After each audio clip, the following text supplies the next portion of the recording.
হায় রে আমার বান্দা আমার দিয়া পালিয়ে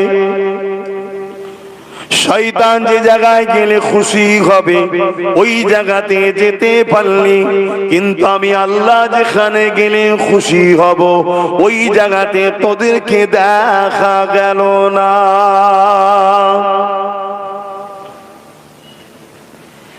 এই নওজোয়ান তরুণেরা, আমার আব্বা জানেরা, আম্মারা, দুনিয়া কারো জন্য চিরস্থায়ী নয়। কত মানুষ এই দুনিয়া এসেছে, কাতারে কাতারে কবরে চলে গেছে। এই তো দেখুন না বাদিকে, আপনাদের ডান দিকে আমার বাদিকে কত পুরাতন পুরাতন কবর হয়ে গেছে। আহা, কত দুনিয়া জমিনে তোমার আমার মতো গরমের জন্য এসি লাগাতে চেয়েছে, কত রকম পাখার ব্যবস্থা করতে হয়েছে, কত রকম শখ সাধ করতে হয়েছে। আর আল্লাহ বাজে দিন ডেকে নিয়েছে, আহারে ছেলে যদি একটু কোয়ালিটির কাফনটা না দেয় তাও নসিবে আর জুটবে না। এই কবরের জমিনে দিয়ে যাওয়া হবে। প্রতিদিন কবর তোমাকে আমাকে লক্ষ্য করে বলে, এ দুনিয়ার মানুষ, আমার কাছে আসার আগে তোমরা প্রস্তুত হয়ে আসো, কেননা আমি কবর একা থাকার জায়গা। দেখো না সব একা আছে, সব একা। আমি কবর অন্ধকার জায়গা, আমি কবর পোকামাকড়ের জায়গা, আমি কবর তোমাদের জন্য বড় অন্ধকার জায়গা। আমার কাছে আসার আগে ঈমানের নূর জিন্দা করে নিয়ে আসো।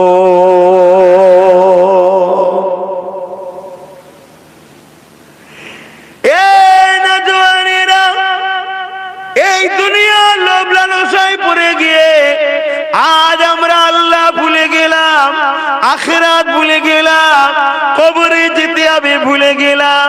হ্যাঁ, দুনিয়াদারি করতে হবে, সংসার করতে হবে, কারবার করতে হবে, ব্যবসা বাণিজ্য করতে হবে। দুনিয়ার জমিনে তোমাকে আমাকে বাচ্চা লালন পালন করতে হবে, সবই করতে হবে। সবটার নাম ইসলাম। তুমি কারবার করবে, ওরও নাম ইসলাম। তুমি ব্যবসা করবে, ওরও নাম ইসলাম। তুমি সংসার করবে, ওটাও ইসলাম। তুমি আত্মীয়তা করবে, ওরও নাম ইসলাম।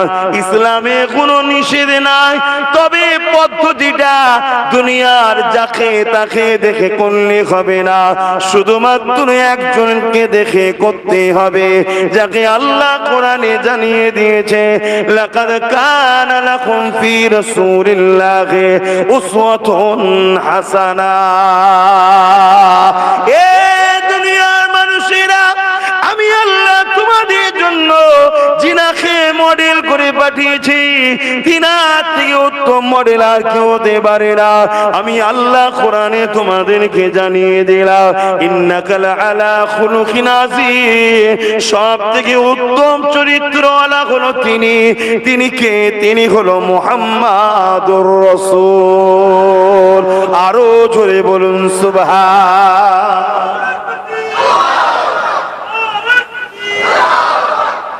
আপনার জিন্দেগিতে প্রতিটা কাজ রাসূলকে ফলো করে করতে হবে। ব্যবসা করবেন, রাসূলকে ফলো করে করুন, ইনকামও হবে, নেকিও হবে, দুটি হবে। আর নবী ছেড়ে দিয়ে করবেন, নেকিও হবে না আর ইনকামটাও আপনার গলত হবে। ও ইনকাম আপনাকে শান্তি দিতে পারবে না, বরকত দিতে পারবে না। আপনার কোটি কোটি টাকা থাকার পরও মনে হবে আমার অভাব মিটছে না। আছে না? নাই? আপনাদের এলাকায় খোঁজলেন এমনও লোক আছে যার হয়তো 1-150 লরি আছে, বড় বড় ফ্যাক্টরিও আছে। খোঁজলেন ভাই কেমন, সে এখনো শান্তি নেই তার, আমার আরো লাগবে, এতে হচ্ছে না। কেন? রাসূলুল্লাহকে ফলো করে করেন, ওর বরকত হচ্ছে না। আর রাসূলুল্লাহকে ফলো করে যারা কারবার করে, ব্যবসা করে, তারা বলতে থাকে ভাই এত পেয়ে গেছি ভাই, আমি আর ভাল লাগছে না, আর লাগবে না আমার। জোরে বলুন সুবহানাল্লাহ। হ্যাঁ, উসমান গনি বলেছিল হুজুরকে, হুজুর একটু আমার জন্য দোয়া করেন। কি দোয়া লাগবে উসমান গনি রাদিয়াল্লাহু তাআলা আনহু? হুজুর জিজ্ঞেস করছে কি দোয়া লাগবে? এরে বাবা, আল্লাহ নবী হযরত উসমান গনি বলছে হুজুর আল্লাহকে বলেন আল্লাহ যেন আমাকে না দেয়, এত দিয়েছে আমি নিয়ে পেরেশান হয়ে যাচ্ছি। জোরে বলুন সুবহানাল্লাহ। কে গো এরকম কেউ আছে? আপনি সংসার করবেন, রাসূলকে ফলো করুন।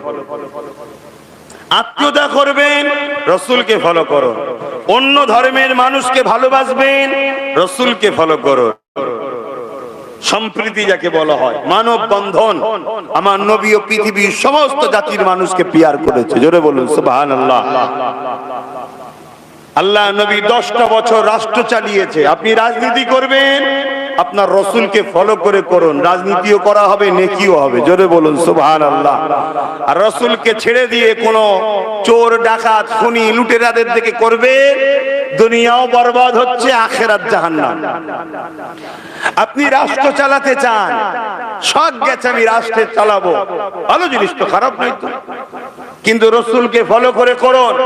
আপনার রাষ্ট্রে নিরাপদ থাকবে, আল্লাহর পক্ষ থেকে বরকত আসবে, রাষ্ট্র অভাব অনটন দূর হয়ে যাবে, রাষ্ট্রতে ভাইরাস বিমার আসবে না।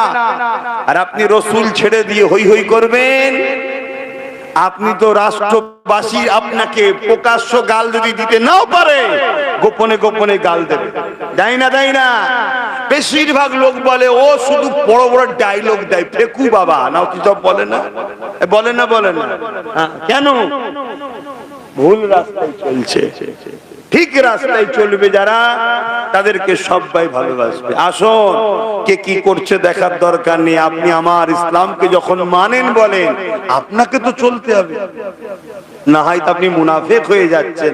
মুখে বলছেন মুহাম্মাদুর রাসূল, মুখে বলছেন আল্লাহুম্মা সাল্লি আলা সাইয়্যিদিনা মাওলানা মুহাম্মদ, আল্লাহুম্মা সাল্লি আলা, বলুন সাইয়্যিদিনা। সাইয়্যিদিনা মানে কি? সাইয়্যিদ মানে কি বলুন? সৈয়দ মানে কি? আমরা সৈয়দ মানে অনেকে বংশ মনে করি। সৈয়দ সরদার, সরদার নেতা, লিডার। আল্লাহুম্মা সাল্লি আলা সাইয়্যিদিনা, আয় আল্লাহ আমাদের সৈয়দ, আমাদের সরদার মুহাম্মদুর রাসূল। নামাজে বলেন না? আর বাইরে বেরিয়ে গিয়ে কোন সরদারের ঝান্ডা ধরে ঘুরছো? রাত 12টায় মদ খেয়ে বিবিকে যে পেটে, তার সাথে এই আছে না নাই?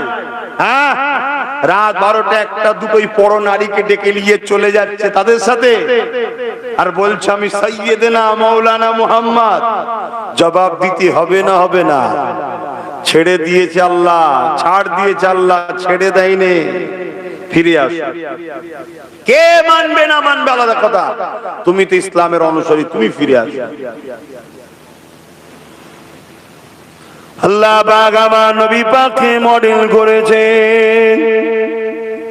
30টা বছর জমিনে সময় দিয়েছে, কাউকে 40 বছর, কাউকে 50, কাউকে 60। এই দুনিয়া জমিনে তোমাকে আমার রাসূলুল্লাহর অনুসরণ করে দুনিয়াদারি করতে হবে। এই দুনিয়ায় তোমার চলাফেরা, উঠা বসা, চাল চলো সবকিছুই মুহাম্মদ রাসূলকে ফলো করে করতে হবে। যদি তুমি এইভাবে করতে পারো, ওই কবরের জমিনে যখন তুমি যাবে, আমার আল্লাহ পাকের দুজন ফেরেশতা তোমার কাছে চলে আসবে, একটা মতির খাঞ্চা নিয়ে, মতির হার নিয়ে, জান্নাতি খাঞ্চা করে সাজিয়ে তোমার গলাতে পরাবার জন্য। ওই ফেরেশতা দুটোর মধ্যে বলা হতে লাগবে, এ আল্লাহ পাকের ফেরেশতা রে, এই বান্দাটা দুনিয়া জমিনে তার রবকে, তার মালিককে, তার আল্লাহকে বড় খুশি করেছে। মুহাম্মদ রাসূলুল্লাহর বড় পেয়ারা উম্মত ছিল, রাসূলকে মডেল বানিয়েছে, নবীর নকশা কদমে চলেছে, রাসূলুল্লাহকে ইত্তেবা করে ফলো করে কাম করেছে। এই বান্দাকে আমি মালা পরাবো, মতির হার পরাবো, আর একজন ফেরেশতা বলবে না আমি পরাবো। দুজনের মধ্যে মতির হার টানাটানি হতে হতে জান্নাতি সুতা চট করে ছিঁড়ে যাবে, মতিগুলো ঝরঝর করে কবরে পড়তে থাকবে। ওই মতি দুনিয়ার মতি নয়, জান্নাতি মতি, যে মতির আলোয় কবরটা আলোকিত হয়ে যাবে। আর দুজন ফেরেশতা বসে মতির মালা গাঁথতে থাকবে, আর কবরবাসী বসে বসে দেখবে মালা গাঁথা শেষ হবে, আর হাজার হাজার লাখ বছর কেটে যাবে, কারো কারো বুঝতে পারবে না, বিচারের দিন ঘোষণা হয়ে যাবে। আরো জোরে বলুন সুবহান।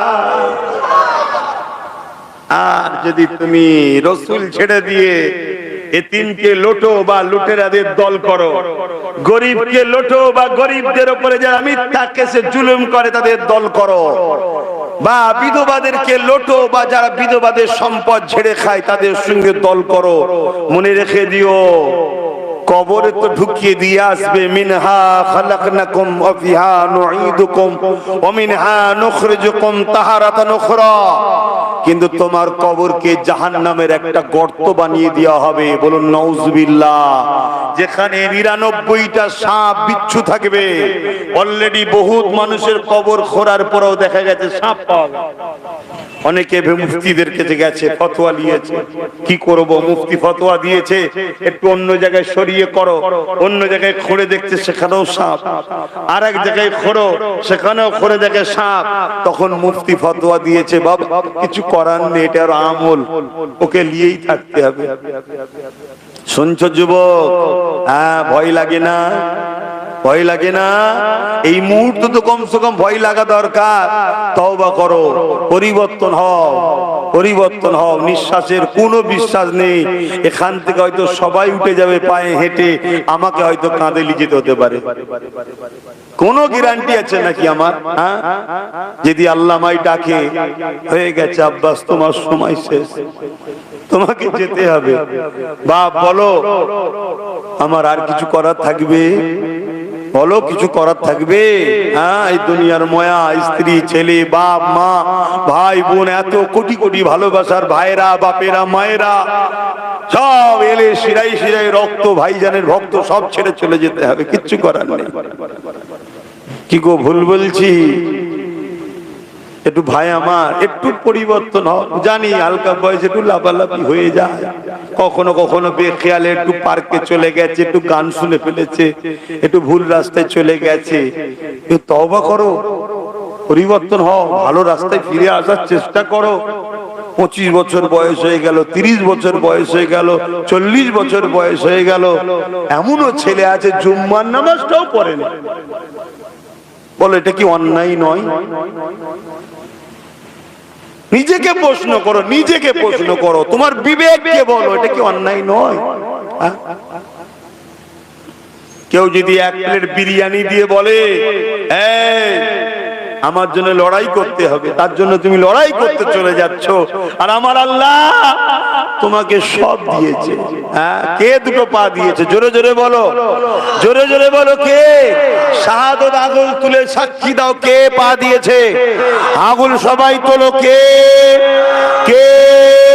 আমার সাথে আরো একবার বলো আল্লাহু আকবার। তিনি তো পা দিয়েছে, না অন্য কেউ? তার পা দিয়ে কখনো যাও না? 1 প্লেট বিরিয়ানির জন্য 3 কিলোমিটার রোদের মিছিলে ঘুরে ফেললে, 200 টাকার জন্য 4 কিলোমিটার মিছিলে ঘুরে ফেললে, আর তোমার মালিক তোমাকে রাত্রিরে কত আরামের ঘুমটা দিল। শরীরে যদি একটা কোনো অসুস্থ হয়ে যেত, সামান্য যদি পেটের একটু বেদনা শুরু হয়ে যেত, তাহলে সারা রাত তুমি ঘুমাতে পারতে না। আমার আল্লাহ তোমাকে সুস্থ রেখে আরামের ঘুমটা দিল।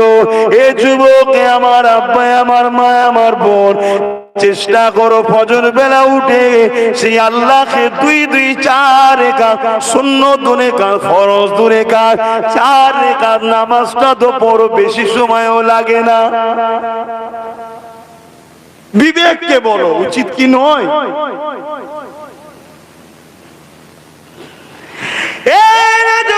তরুণেরা মাঠে গেলে, কারবারে গেলে, দোকানে গেলে খরিদ্দারটা কিনে দেয়।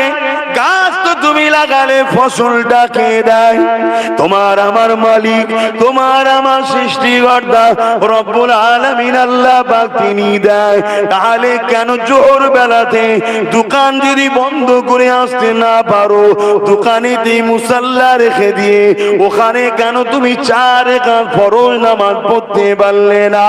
এ যুবকেরা, এ আমার বাপ জানেরা, মায়েরা, বোনেরা, যদি তুমি মাঠে খাটাখাটনি করো, কেন তুমি মাঠের আলেতে মাথার গামছা মুসাল্লা বানিয়ে দে, কেন তুমি দোকানে তোমার আল্লাহকে সিজদা দিলে না?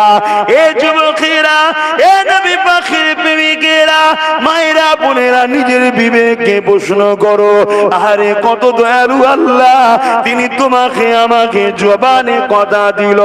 আজকে তাই তোমরা বলতে পারলে আল্লাহ আল্লাহ আল্লাহ আল্লাহ আল্লাহ জবান দিয়ে উচ্চারণ করতে পারছো, নিজের মাকে ডাকতে পারছো, নিজের বাপকে ডাকতে পারছো, নিজের স্ত্রীকে ডাকতে পারছো, স্ত্রী স্বামীকে ডাকতে পারছো। এই জমিনে আল্লাহ নমুনা দেখিয়েছে। এমন অনেক ছেলে আছে তোমার আমার মতো মুখ রয়েছে, জীব রয়েছে, দাঁত রয়েছে, কিন্তু জবানে কথা বলতে পারে না। আল্লাহ পাক দয়া করে তোমাকে আমাকে জবানে কথা দিয়েছে।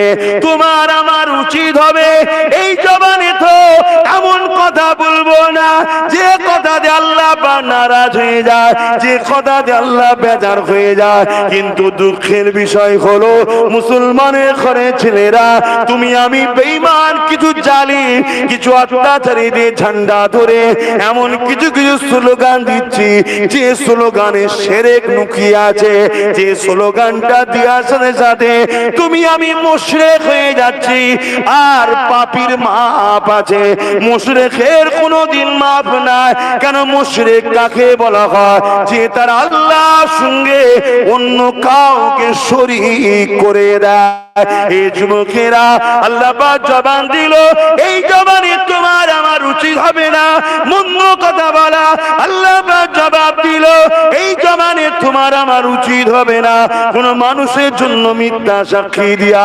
আল্লাহ পাক জবান দিল, এই জবানে উচিত হবে না আলেমদের বিরুদ্ধে, আল্লাহর ওলিদের বিরুদ্ধে, নবী বংশের বাচ্চাদের বিরুদ্ধে ছোট বড় কটূক্তি করা।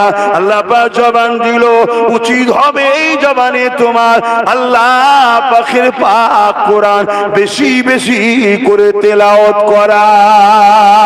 আরো জোরে বলুন সুবহান।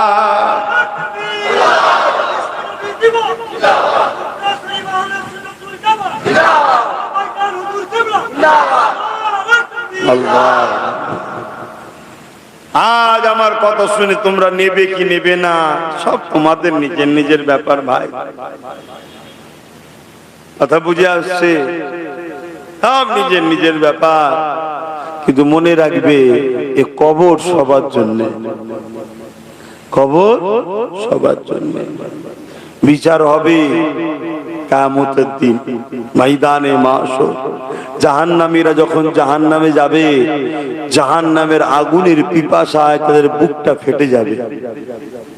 পানি পানি পানি পানি, কি পান করানো হবে? জাহান্নামের গিলাসে তাদেরই শরীরের পচা দুর্গন্ধময় টকবক করে ফুটা রক্ত পুঁজ সেই দিয়া হবে। যখন পান করবে যেখান দিয়ে যাবে গলে গলে গলে গলে যাবে, আবার অটোমেটিক তৈরি হবে, আবার গলে গলে যাবে। ক্ষমতা আল্লাহর আছে না নাই? এমন অনেক গাছ আছে দেখবেন, কেটে দিবার পর আবার সেখান থেকে গজায়, আবার কেটে দিবার পর আবার গজায় না? এটা কাঠ তৈরি করা। সেই আল্লাহ জাহান্নামে যেখান দিয়ে গলে গলে যাবে আবার হবে। শুনছো? আমি আমার বাপ বলেছে বলছি না, কোরআন বলছে, আমার রসুল বলছে একটু শুধরাও, একটু পরিবর্তন হও। আর না হয় দুনিয়া ধরতে গিয়ে যাদের দলদাস হয়ে আছো, যাদের পিছনে ঘুরে বেড়াচ্ছ, সে ডায়ে হোক বাঁয়ে হোক সামনে হোক পিছনে হোক চিকুনেরই কালারই হোক, মনে রাখবে সব কটাই হলো গাদ্দার। যাদের পিছনে সময় নষ্ট করে করে তোমাদের লাইফ নষ্ট করে ফেলছো, এক সব কটা বেটা কেউ তোমাদের কাজে লাগবে না। কি গো বাবাজিরা, অসুবিধা হচ্ছে নাকি? কোরআন হাদিস বলছি বাপ, হ্যাঁ তাই তো নাকি? একটু গায়ে লাগছে, একটু কষ্ট হচ্ছে, হলে কি করা যাবে? রোগ হলে তো মেডিসিন দিতে হবে নাকি? হ্যাঁ, আল্লাহ পাক পাঠালেন কি জন্যে?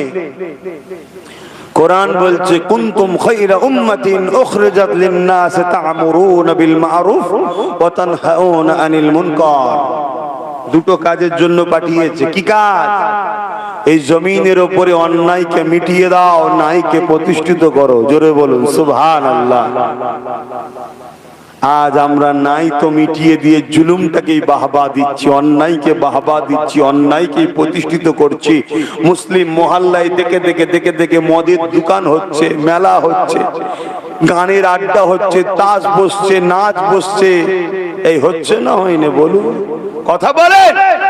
আবার যদি ইমাম সাহেব যদি একবার বলে ফেলে যে রে বাবা সুদের কারবার করছিস কেন, পরের দিন ওই ইমামকে ফাঁসি দিলেই যেন ওর জানটা শান্তি হয়। কে করছে? মুসলমানই তো। আমি হজ করতে এসেছি ইসলামের তো নাকি? আমি আমার কওমকেই বলছি। অন্য পাড়ায় কি হচ্ছে আমার দেখার দরকার নেই। তাদের জন্য মদ হালাল না হারাম আমার জানাও নেই, জানার দরকারও নেই। এতটুকু জানি মদ মনুষ্যত্বকে ধ্বংস করে, ইসলাম মদকে হারাম করেছে। আমার মহান মাতৃভূমি ভারত মদের বিরুদ্ধে, আমার দেশও মদের বিরুদ্ধে। তোমাদের জানা নেই সংবিধান মদের নেশা বিরুদ্ধে সংবিধান নেশাকে ইজাজত দেয়নি, কিন্তু অনুপযুক্ত খারাপ বদমাইশ সমাজ বিরোধী চরিত্রহীনরা যখন ক্ষমতার আসনে বসে যায়, তারা সংবিধানকে পায়ের তলায় রেখে দিয়ে দেশের কণ্ঠকে গলা টিপে সমাজের যুব সমাজকে নেশাগ্রস্ত বানিয়ে দিচ্ছে। কেন? 20 টাকায় যদি মাতাল বানানো যায় ওকে, তাহলে আর কিছু দিতে লাগবে না। একদিকে যেমন আমার সমাজ ইসলামের অনুসারী বাপেরা, নওজোয়ান তরুণেরা, আল্লাহ বা জবান দিল, এই জবানে নোংরা কথা বলো না।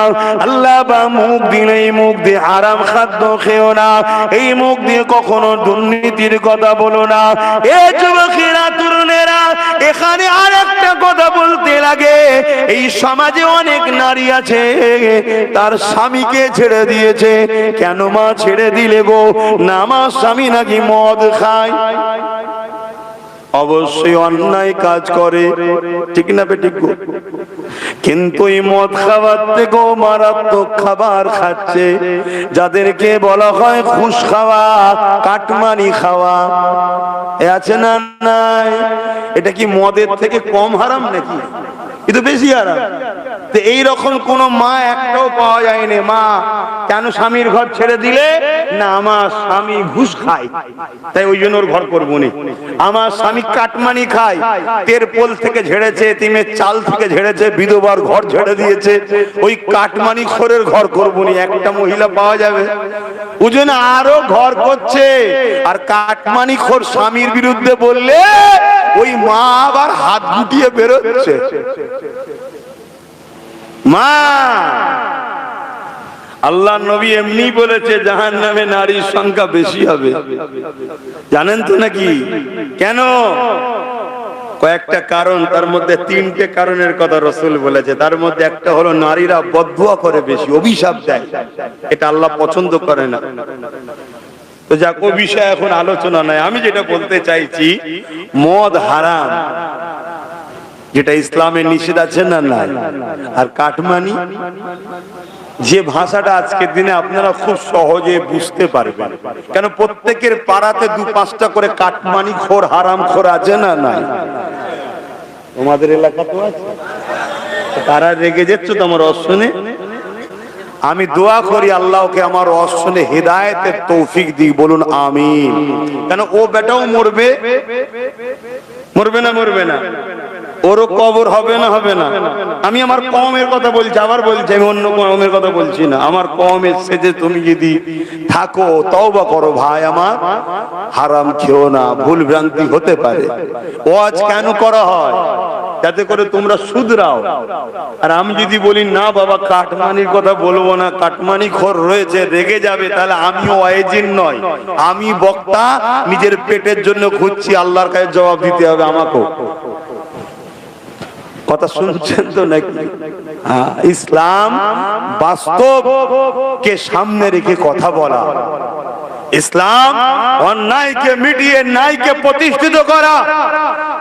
আমাদের বেশিরভাগ লোকের ধারণা হয়ে গেছে ইসলাম তো দাড়ি টুপি মসজিদ মাদ্রাসা, তাই অনেকে আমার সাথীদের ঘরে বলে আরে সব ঠিক আছে, আব্বাস সিদ্দিকীকে দাওয়াত করছিস কর, বলে দিবি নামাজ রোজা দাড়ি টুপির কথা বলতে অন্য সাইডে যাই কেন?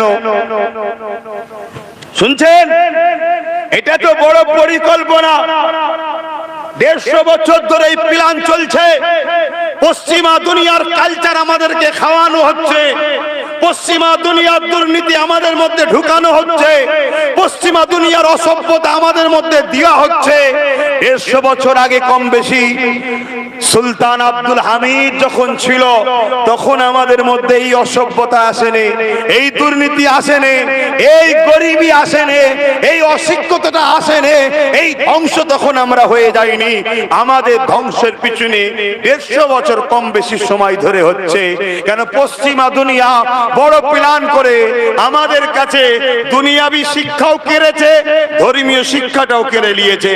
যদিও ধর্মীয় শিক্ষা আছে পুঁথিগত, শুধু নামাজ রোজা দাড়ি টুপি, নামাজ রোজা দাড়ি টুপি, মসজিদ মাদ্রাসা জলসা, হুজুর আসবে, বাবারা ঘটনা বলবে, এইটুকু রেখেছে। শুনে রাখো, ইসলাম একটা কমপ্লিট জীবন ব্যবস্থার নাম।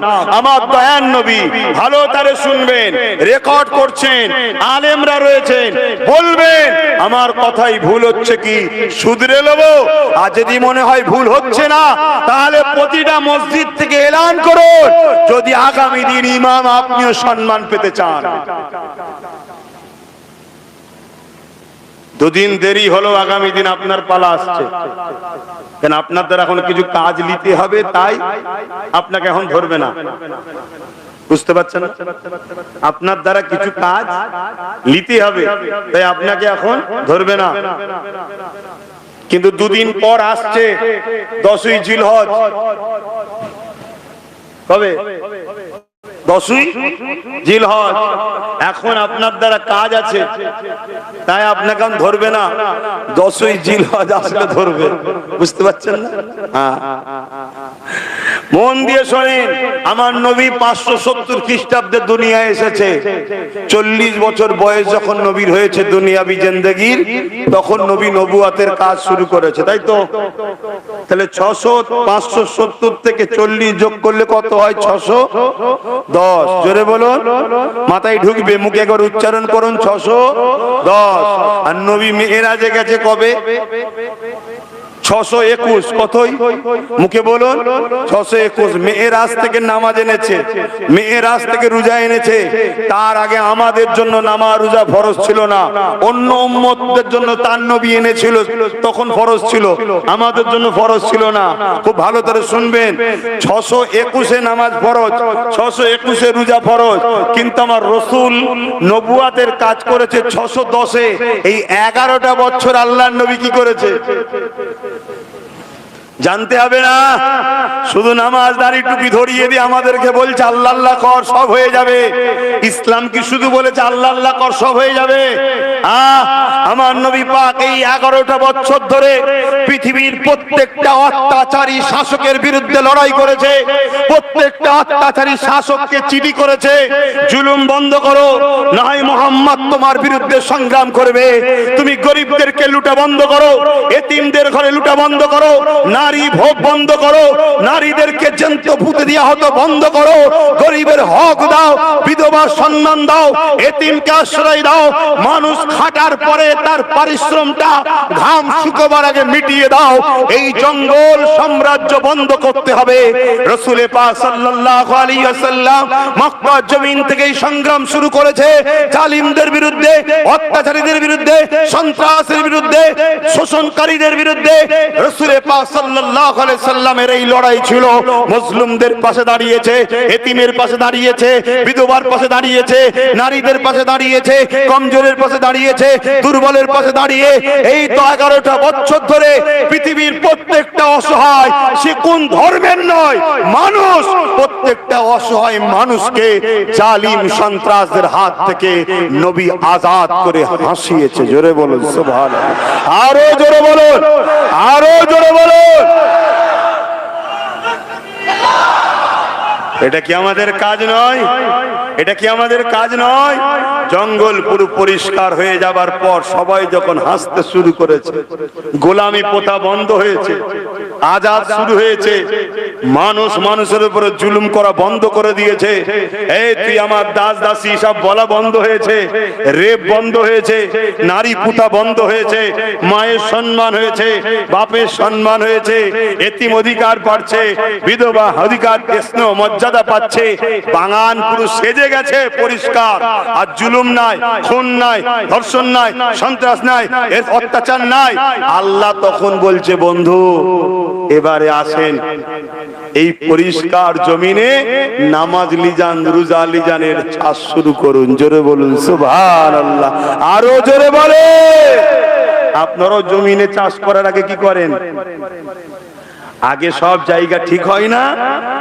আজকে তুমি আমি তো নামাজ আল্লাহ কারে পড়ছি, পড়তেই হবে, পাশাপাশি ওই কাজগুলো আছে না? না, কয়েক হাজার পরিবার নয়, কয়েক লক্ষ পরিবার আমি দেখিয়ে দেবো, এই বাংলা ঘুরে দেখিয়ে দেবো, কারণ আমি বাংলায় ঘুরি, আমি দেখেছি কয়েক লক্ষ পরিবার দেখিয়ে দেবো যে পরিবারের একজন সদস্য ইনকাম করে, খায় হয়তো আরো 5-6 জন, বুড়ো বাপ, মা, স্ত্রী, দুটো বাচ্চা নিয়ে 5-6 জন খায়, আর ইনকাম করে কজন? একজন। শুধুমাত্র গরিব হওয়ার দরুন আর মুসলিম হওয়ার দরুন মিথ্যা গ্যাজার কেসে এরকম লাখো ছেলেকে জেলে ভরে দেওয়া হয়েছে। এটা কি অন্যায় নয়? জোরে বলেন। এই অন্যায়কে মিটিয়ে এই মানুষগুলোকে বাঁচাবার নাম হলো ইসলাম। বড় দাঁড়িয়ে রেখে আর এই হারামখোরদের সঙ্গে চায়ের দোকানে চা খাওয়ার নাম ইসলাম নয়।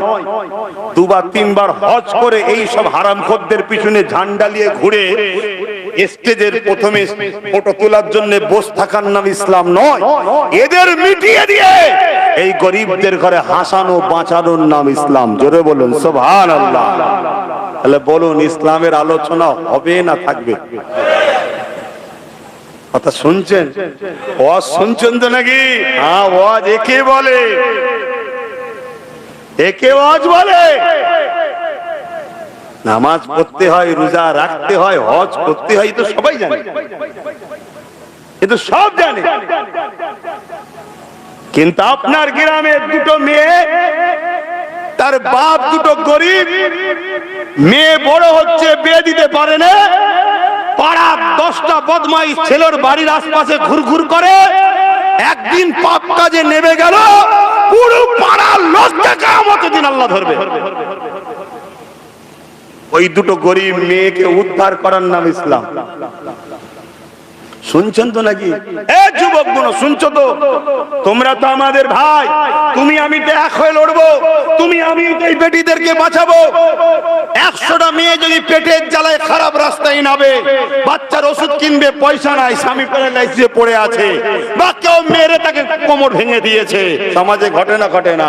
বাচ্চার দুধ কিনবে, ওষুধ কিনবে, বা স্বামীর চিকিৎসা করবে, পয়সা নাই, লাস্টে মেয়ে পাপ রাস্তায় নেমে যাচ্ছে। 100টার মধ্যে 60 থেকে 70টা এরকম কাজে যাচ্ছে মুসলমানদের মেয়ে, বাকি অন্য ধর্মেরও আছে। কথা মাথায় ঢুকছে না ঢুকে না? কিন্তু আমি সব কটা মায়ের জাত আমাদের, সে যে ধর্মেরই হোক, এই গরিব বেটিগুলো, এই গরিব মাগুলো আজকে এই নোংরা কাজে নেমে যাচ্ছে। এর জন্য কি আমরা দোষী নয়? জোরে বলেন, কেন দোষী? এই গরিবগুলোকে যাদের দেখার দায়িত্ব তারা দেখে না, তারা এই গরিবদের সব চুরি করে গাড়ি বাড়ি টাকা পয়সা ব্যাংক ব্যালেন্স করে মজা করে ঘুরে বেড়াচ্ছে। কথা মাথায় ঢুকছে না ঢুকে না? আর তাদেরকে শক্তিশালী করার জন্য সব থেকে নম্বর 1 ভূমিকা যাদের 77 বছর ধরে আছে তারা হলো মুসলিম ঘরের ছেলে। এই কথা ভুল হচ্ছে। বাঁশ কারা বেশি মাথায় মারে, দখল কারা করে, লোটে কারা? এই কথা বললেন না কেন? জবাব দিতে হবে না? তোমার দাদু আমার দাদু, তোমার নানা আমার নানা, তোমার বাপ আমার বাপ কি করেছে না করেছে জবাব দিতে হবে না? হ্যাঁ, তোমাদেরকে যদি করতে হয় করে থাকো, জবাব দিতে হবে না? হবে না? যদি ব্রেনে ঢুকি আল্লাহ বিশাল তো ভুল হয়ে গেছে, তাহলে নিঃশ্বাস চলছে না চলে না? কথা বলো, নিঃশ্বাস চলছে না চলে না? সময় আছে, তওবা করো। নিঃশ্বাস ফুরিয়ে গেল, সময় নেই, তওবা করো। তওবা করে অঙ্গীকারবদ্ধ হও, অঙ্গীকারবদ্ধ হও। কারো উপরে ডিপেন্ড নয়, নিজেরা নিজেদের মতো করে ভেবে নেব নিজের আগামী দিন। কাউকে যদি কিছু দিতে না পারি, কাউকে লুটবো না, কেউ লুটলে তাকে সাপোর্টও করবো না। আমরা কারো চুরি করব না, কেউ চুরি করলে তাকে সাপোর্টও করব না। কেন? চুরি করা যেমন পাপ, চোরকে সাপোর্ট করাটা ঠিক তেমনই পাপ। ঠিক ভুল বললাম নাকি? আচ্ছা ধরুন আপনার গ্রামে একটা বাড়িতে ডাকাতি হয়েছে, আপনার গ্রামে একটা বাড়িতে ডাকাতি হয়েছে, কিন্তু বাড়িতে পুলিশ এসে দেখছে বিশাল দেয়াল দিয়ে ঘেরা, বড় গেট লাগানো। এই বাড়িতে কি করে ঢুকলো চোর? চোরকে ধরে ফেলেছে। এই বল কি করে ঢুকলি? মার মার মার। মা আরে ছোটে বলছে, বাবু ওই পাশের বাড়ির লোককে বলেছিলাম তোর বাড়ি মই আছে না, তো ওই মইটা দিয়েছিল, তাই মই লাগিয়ে উঠে গিয়ে চুরি করেছি। পুলিশ পাশের বাড়িকে ধরে নিয়ে যাবে না যাবে না? জোরে বলে, নিয়ে গিয়ে কি গায়ে গুড় দিয়ে ছাড়বে? স্যার আমি জানিনি, স্যার আমি জানিনি। জানিনি? তুই রাত 12টায় মই চেয়েছিল, কেন তুই জানিস নি? মানে আর হয়তো বেচারি সত্যি ভাগ পাইনি, যা মেরে চুরি করে সব পালিয়ে গেছে, কিচ্ছু দেয়নি। তারপরও মার হবে না হবে না? জেলে একসাথে থাকবে না আলাদা? জোরে বলে, কথা মাথায় ঢুকছে? আমি জানি 77 বছর আমরা ভাগ পাইনি, যাদেরকে মই দিয়ে তুলেছি তারাই হেড়ে খেয়েছে, কিন্তু মার আমাদের ভাগ যাবে মনে হচ্ছে? হ্যাঁ, হাতে অন্যায় করেছি না করিনি? তওবা করে। খবরদার, দুটো জিনিস, একটা হকুল্লাহ আর একটা হকুন নাস। নামাজ কাজা আল্লাহর কাছে, রোজা কাজা আল্লাহর হক, হজ কাজা আল্লাহর হক। কাঁদবেন, আল্লাহ বড় দয়ালু, মাফ করে দেবেন। জোরে বলুন সুবহানাল্লাহ। কিন্তু বান্দার হক যদি মেরে নেন, আল্লাহ মাফ করবে বলেছে? কেন? ওটা তো আমার হক নয়, ওটা তো বান্দার হক।